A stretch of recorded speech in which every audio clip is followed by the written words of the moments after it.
Alright, so in this video we're going to talk about the Windows Firewall and simply how to enable it and also how to re-enable it. And you may wonder, why would we want to re-enable it? And this is simply just because if we came into the system and we did everything we wanted, and before we leave, maybe we just want to turn it back on so that no one notices that the firewall is up or off. And so another thing is that, when we do turn off the Windows Firewall, a lot of times there will be a little pop-up and it'll say your Windows Firewall is, turned off, and they want you to use the recommended settings and so forth. So that is also a possibility. That's something that the user may be able to see. And so if you're trying to do it so that the user can't see it, we can always do like little things like check the idle time of the computer, see how long it's been idle. Maybe the user's not there. Maybe they're on their lunch break, or they're just away from their computer, whatever it is. And then we could kind of slip in there and do it at that time, and it wouldn't be noticeable, at least if they were just sitting right there and staring at it. So there are many different scenarios that we can cover, but this first video is just going to be about how do we turn it off, what do we need, and how do we do it. Later on, we may go into different scenarios, like maybe we don't have the privileges to turn off the firewall, or whatever the case may be. So anyways, let's just go ahead and get into it. I'm going to go ahead and exploit Windows SMB and MS08 and so forth. And I'm also going to set my payload to Windows Meterpreter, and I'm going to use a tab. When I use that tab button, it kind of has a delay there. And reverse TCP.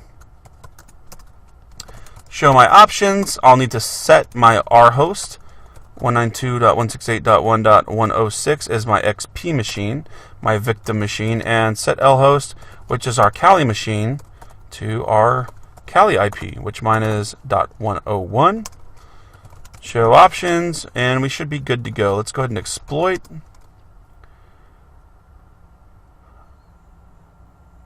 And alright, we got our Meterpreter session. Now I'm going to jump over to this XP machine.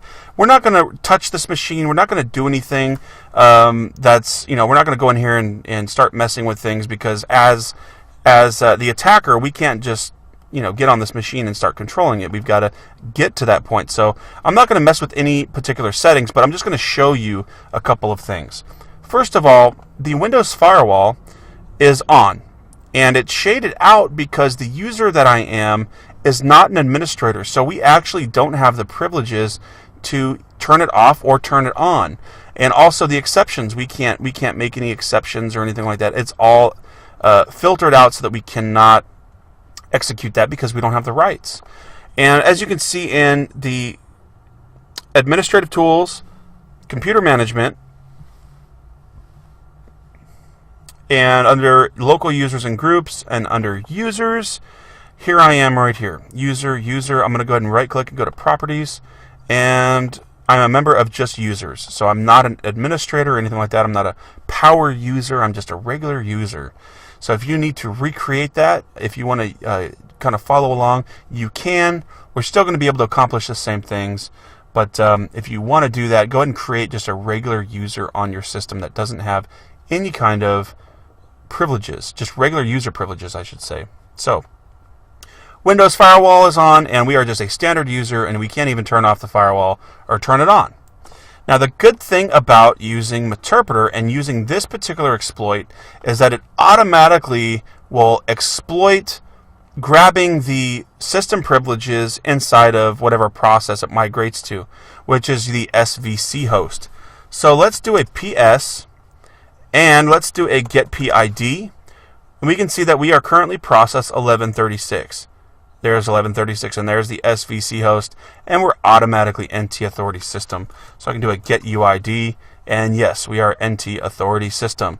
So regardless of what user is on this machine, we automatically come in as the highest privileged access, I should say, or we are the NT Authority System. We are the highest level of privileges on this machine, which is awesome. That's not always going to be the case, but we will probably do a different scenario in the future, and I'll teach you how to the best way that we can to try and get around that and to actually get those privileges. So Because we are the highest level, I can just drop into a shell.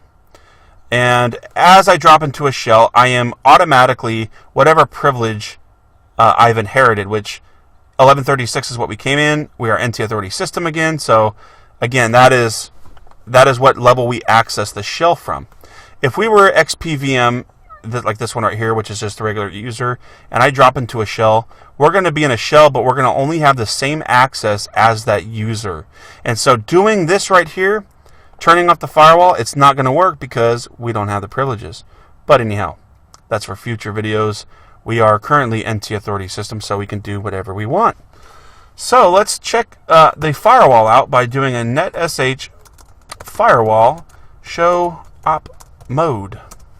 And this is going to show us several different sections, and we're only be concerned with one. There we go. So we have the domain profile configuration, standard profile, and we have local area. And you'll see this one says current, and this is the one that we want to pay attention to. So operational mode. Operational mode is enabled. This means that the firewall is turned on. If it says disable, well then it's turned off. Exception mode, that's also enabled. This was when I went into the XP machine and I show you that there was exceptions. That's what that means. The firewall is turned on and exceptions are also turned on. So we actually have the potential to start changing these things, but really all we want to do for this video is change this one. We want to change the operational mode from enable to disable. So we're going to do that by doing a netsh firewall set op mode, and then mode equals disable. Now keep in mind that mode equals disable, it's all one word, and I've gone ahead and capitalized the D there. We'll see up here that the E is capitalized, so I capitalized the D. I believe the case doesn't really matter, but I just do that for good practice. So there's the command that I used, and let's go ahead and hit enter. Oops, enter, and it should respond with an OK. There it is right there, OK. If we did not have the access, it would actually say access denied. But in this case, it says OK, which is awesome. So let's do a netsh, oops, oh, there it goes. Netsh firewall show op mode. Now let's take a look at what it says. And we can see that operational mode, it is disabled. So if we check, we'll just do a double check here. With our XP machine, I'm going to go to the control panel, Windows Firewall, and it's off. So we successfully changed it from on to off, and as the regular user, even if I've seen a pop-up that says that the firewall was turned off, oh well, I can't change it if I wanted to. And anyhow, that's just the gist of what I wanted to get out with this particular video. How to turn off the Windows Firewall. Now, there's all kinds of other things.